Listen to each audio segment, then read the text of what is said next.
Okay, great. Thank you. So thank you very much for the organizers of this workshop, to Paul Dutting and Inbal Cohen. It's a pleasure to be here and present my work on combinatorial contracts. And the papers I'm going to present today are based on actually two studies, one with the Tomer Ezra, Paul Dutting, and Thomas Kesselheim, which was presented recently in Fox 21. So this, I guess, belongs to the present part of the past-present from way ago, EC'07, which probably belongs to the past part of the past-present, thirds of the agenda for today.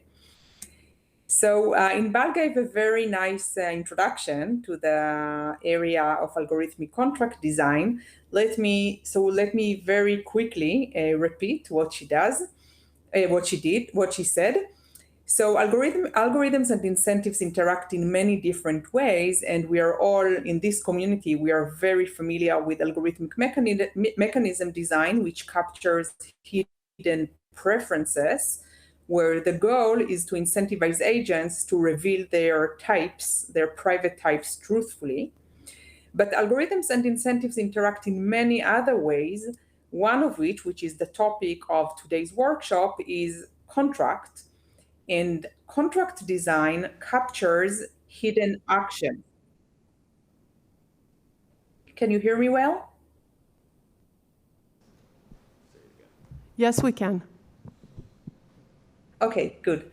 Algorithmic contract design captures hidden actions where the goal is to incentivize agents to exert effort on behalf of a principal.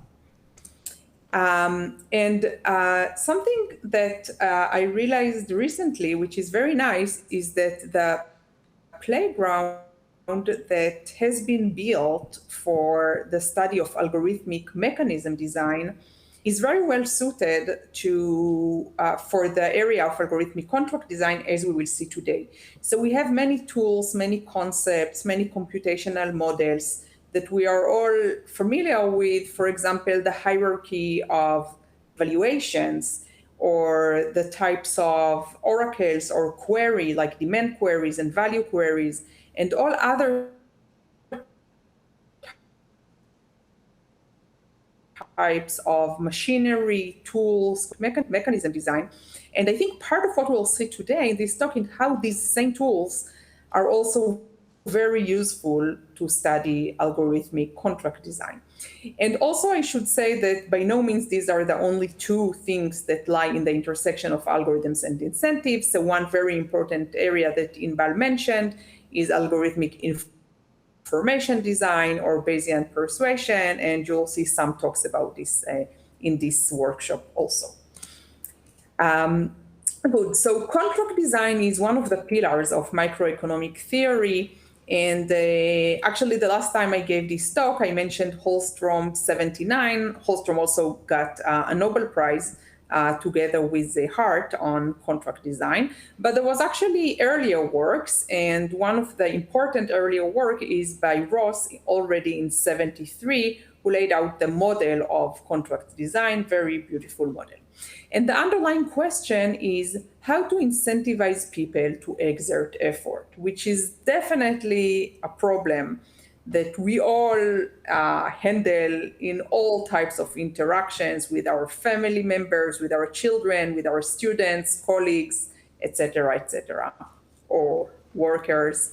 So this is really a very fundamental work.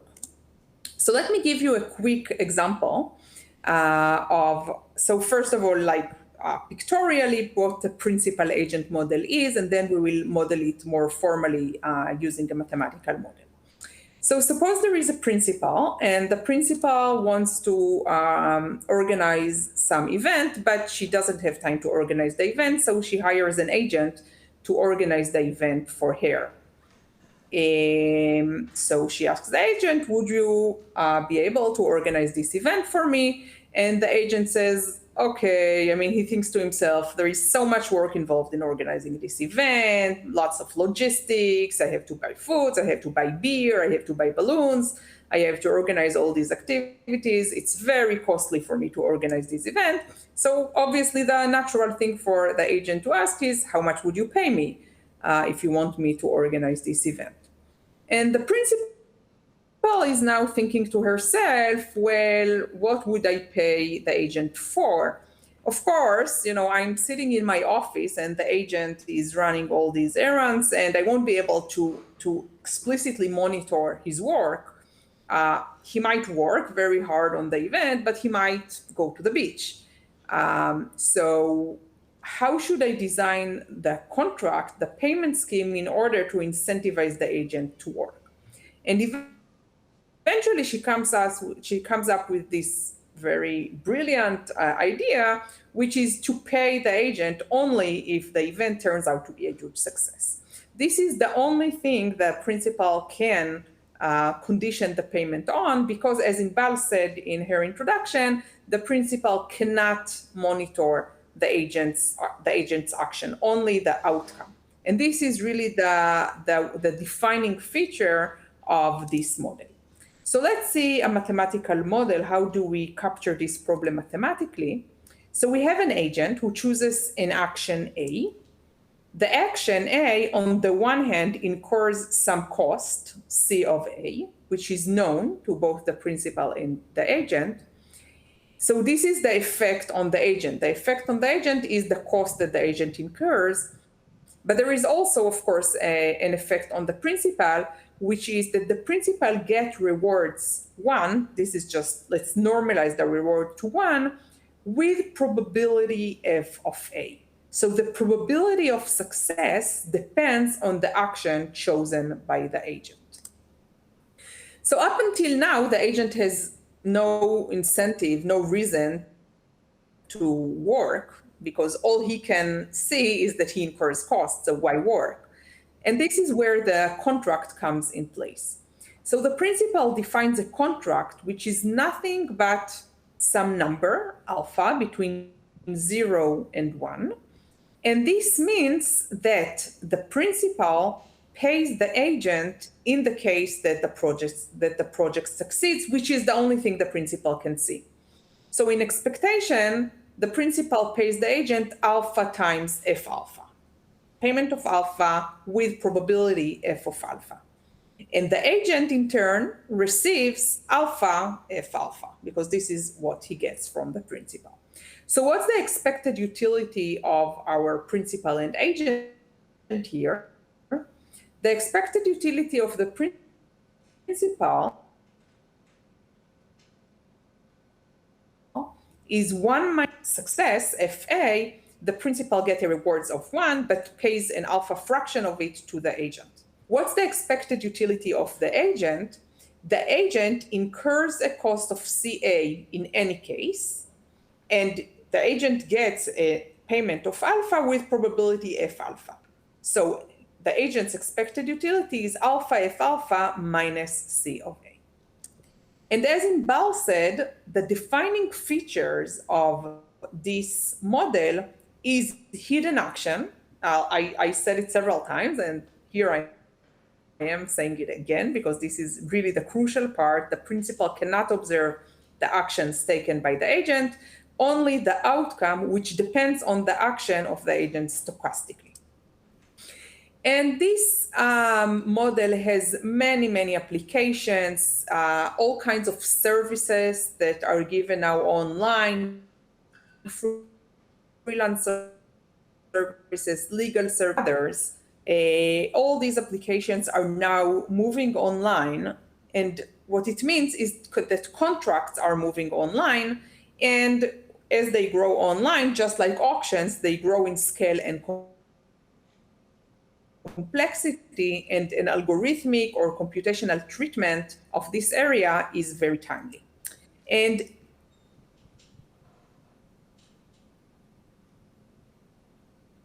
as we know from algorithmic mechanism design, the algorithm identifying the tractability frontier, it also reveals structure many times. So even if we are not dealing with actual algorithmic or computational problems per se, the algorithmic lens reveals structure many times that is relevant to pure economic questions. And finally, it informs the design of simple algorithms. And we've seen many examples in algorithmic mechanism design of all these properties of the algorithmic lens. For example, the importance of greedy algorithms and how they interact nicely with truthful ones, the concept of substitutes or gross substitutes being a frontier of tractability, submodularity as sub-simplicity frontier, hardness of Nash equilibrium with the PPAD complexity class, and many, many other examples where the computational lens shed light on the economic problems and structure. And the agenda, I guess, of this whole area in general and this particular workshop in particular is to study contract design, or more generally, other means of incentivizing agents to exert effort from a computational or an algorithmic point of view. So in today's talk, I'm going to talk briefly about several sources of complexity in contract design. By no means these are the only sources of complexity, but these are going to be the focus of today's talk. So I'm going to mention multiple agents. This is based on early work of myself with others like Babayov, Nissan, Emek, Chuang, Stoika, Schenker, and also an ongoing work with Tomer Ezra, Paul Dutting, and Thomas Kesselheim. And I'm also going to touch upon multiple actions, which is based on work with, again, Tomer, Paul, and Thomas. And as I said, there are many other beautiful works that are happening now in the present, for example, by Inbal and Paul and Tim Roughgarden, on other aspects of complexity in contract design, such as multiple outcomes, which is not going to be the focus of this talk. And as I go on with this talk, when I want to focus on some aspect of complexity, I'm going to keep everything else as simple as possible. So let's start with multiple auctions, and let me show you the model. So as I said, we will have many actions. The actions chosen by the agent is going to be the combinatorial part of the combinatorial component of this model, and everything else is going to be very, very simple. So we have a single agent who can choose many actions. There are n different actions denoted by A, which is 1 to n. Note that the agent, instead of choosing just a single action, the agent can choose a set of actions. Let's denote the set by S. Every action A has some cost associated with this, denoted by C of A. So C of A is the cost of action A.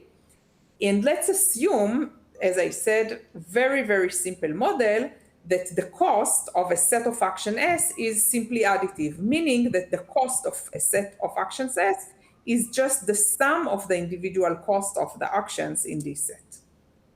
Okay, so where is the combinatorial part? The success probability function F is a function from 2 to the A to 0, 1. So it associates a probability of success to every set S of actions. So if the agent chooses a set S of actions out of the A actions, then the probability of success is F of S. And this F of S need not be additive. So we are familiar with this very beautiful hierarchy of valuations. So in our case, it's not hierarchy of valuations, by hierarchy of functions. In our case, success probability functions. So the simplest case is additive, but the success probability function can be unidemand, where it depends only on one action, or more generally, gross substitutes or submodular.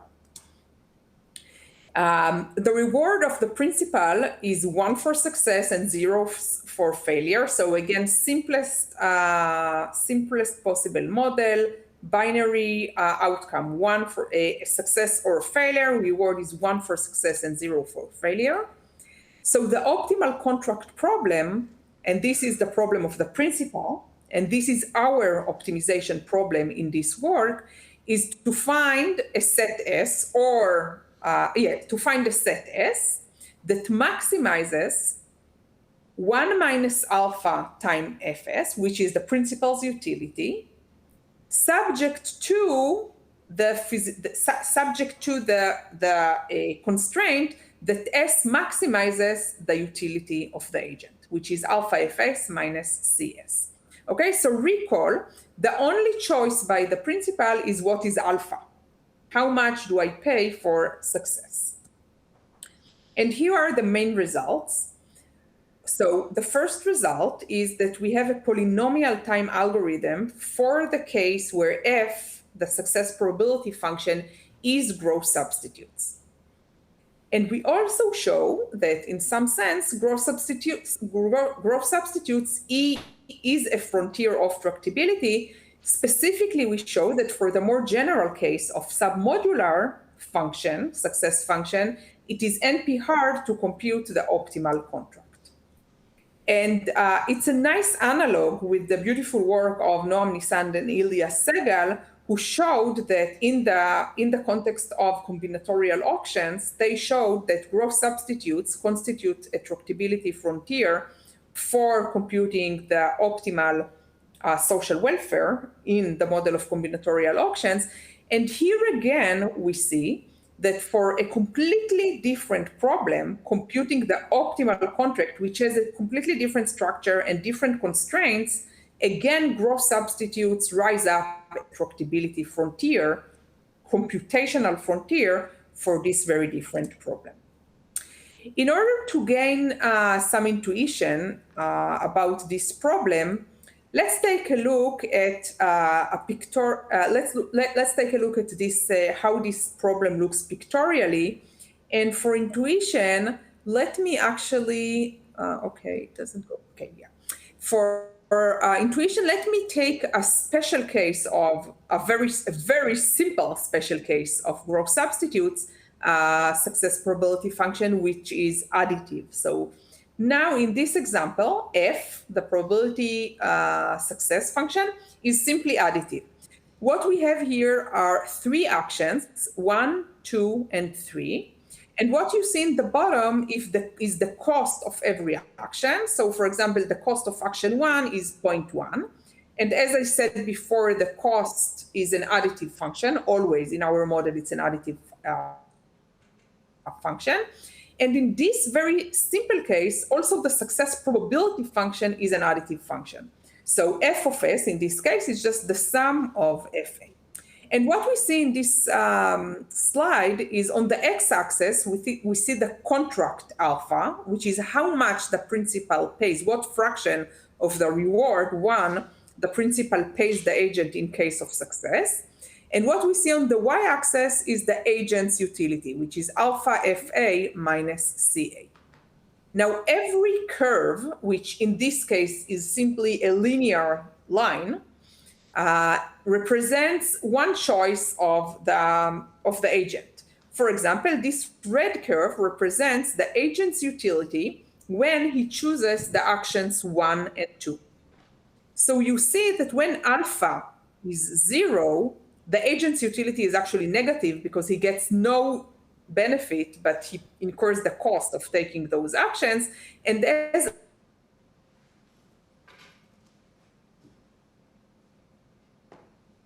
alpha increases, the agent's utility, while he actually gains benefit from taking these actions. And as we did for the set 1, 2, we can do it for every set of actions. And we can see here, and actually, yeah, there are more actions. So it's 8, of course, 8 different sets of actions. And we see that some actions here, represented by gray here, are dominated by some other sets of actions. But the important thing is the upper envelope here. So you see that when alpha is small, the best thing to do is to take no action. Then at some point there is a transition, and the best thing to do is to take the action 1, and so on and so forth. So we see that this is the upper envelope, going from empty set to action 1, to actions 1, 2, to action 1, 2, 3. So this here represents the upper envelope with the transition points. And this is actually not a coincidence. So for if f is additive, the structure of the upper envelope is very simple. So you simply start with no actions at all, and then one at a time you add one action after another. So in this case, you add action 1, and then you add 2, and then you add 3. So everything behaves very nicely and linearly. So you just, there is a linear number of transitions here. So up to now, we looked at this graph from the point of view of the agent, but let's now take a look at this graph from the point of view of the principal. So now we see the principal's utility, 1 minus alpha fa, as a function of the contract alpha. Okay, so we already know the agent's choice. So the agent maximizes her set of actions given alpha, given the contract. So we already know these areas. So we know what actions are going to be chosen by the agent in every interval of alpha. And within every interval, the principal's utility is actually a decreasing function because the same set of actions is taken, but the principal pays more. So we see that within every interval like this, the principal's utility decreases, and therefore we only care about those transition points. There is no point from the principal to take any alpha within an interval, only the left-hand side of every such interval, because it's decreasing within the interval. Okay, so as we said, only transition points are interesting. So they're so interesting, so we give them a name. We give them a name of the set of critical alphas. And we denote it by capital C, which is a function of f and c. F, the success probability function, and c, the cost function. And these are exactly, those critical alphas are exactly the points where the agent's best response changes. Okay, so this picture that we've seen before gives us an idea of a very naive algorithm, which is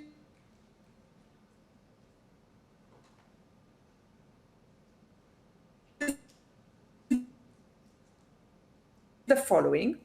Just go over to implement requires two things.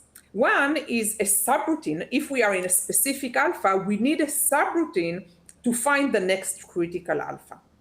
The second thing is it requires a bound on the number of critical alphas. In other words, we need the number of transitions, the number of critical alphas, to be polynomial. Otherwise, this naive algorithm is not polynomial. And what we observe in order for our algorithm for gross substitutes to work, so this is precisely the algorithm that we run, and we use two observations which are based on these two requirements, that for both of these requirements, gross substitutes work well. Gross substitutes yield a polynomial time algorithm. The first point, just finding the next critical alpha, is fairly simple to observe using previous machinery of gross substitutes valuations. And the novel part of our analysis is the second part, which is showing that the number of transitions for gross substitutes valuations is polynomial. Michal, and by the way, let me also mention 5 more minutes. Sorry for the 5 more minutes. Oh, yeah, great.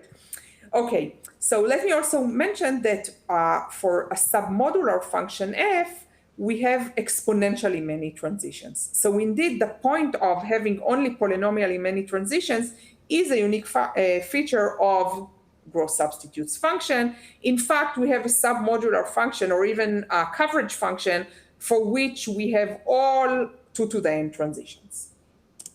Okay, so let me give you a 2-minute proof sketch for gross substitutes, showing that indeed the number of transitions is polynomial. So let's go back to visit the agent's problem. The agent's problem is the following. Given the contract alpha, the problem is to find S that maximizes the agent's utility, which is alpha Fs minus Cs. This is precisely equivalent to maximizing f of s minus 1 over alpha cs just by scaling by alpha. So dividing by alpha, this is exactly the same as maximizing fs minus 1 over alpha cs.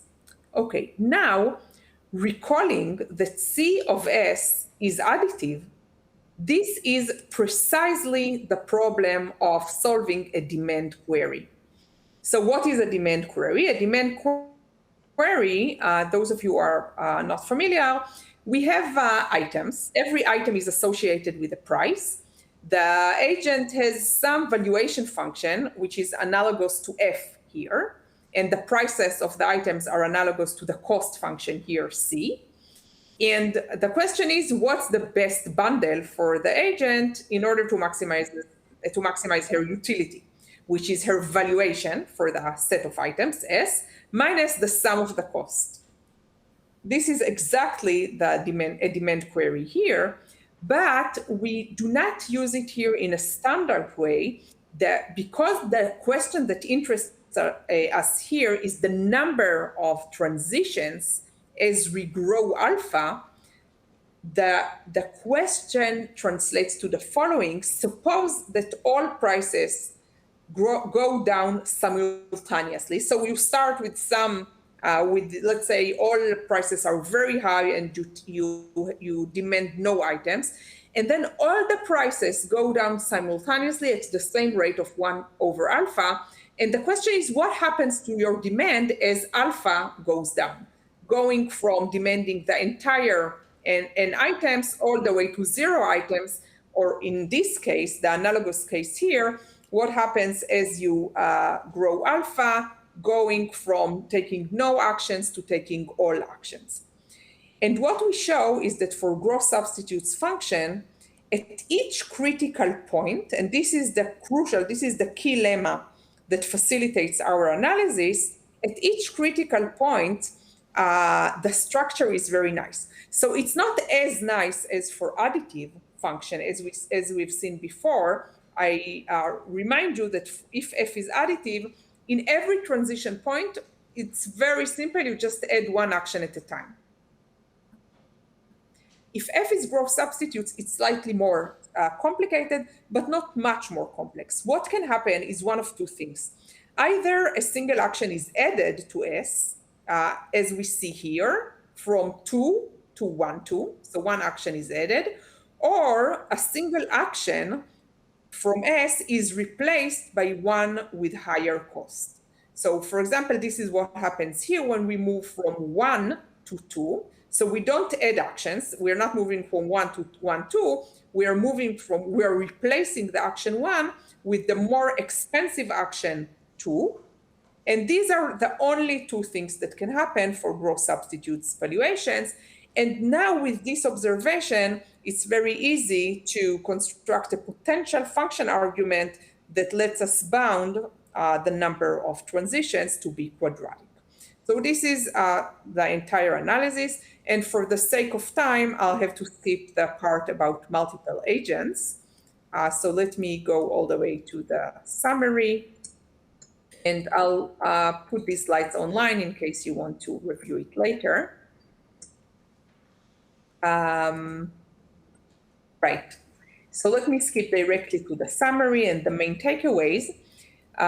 So again, in algorithmic contract design, just like in algorithmic mechanism design, complexity and approximation shed new light on the area.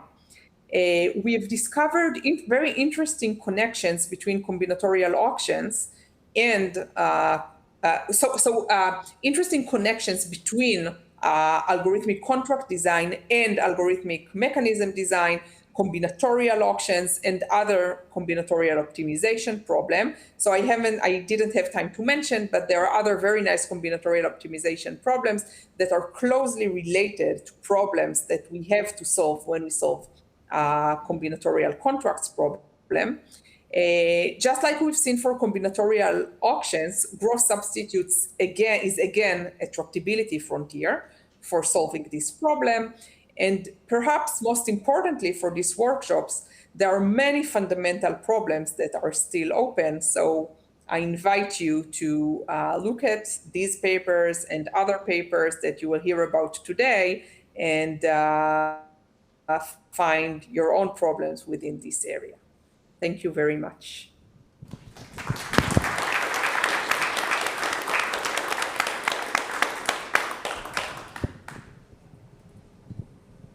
So maybe one question for Michal while Ilya sets up.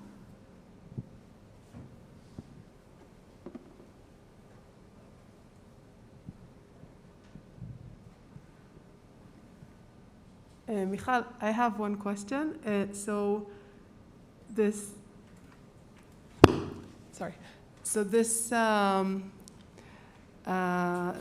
demands, they're really exciting. I'm wondering if you've thought of any way of looking at this as maybe a market. It's a bit vague question, but because a lot of times when we have demands, I don't know. What do you think?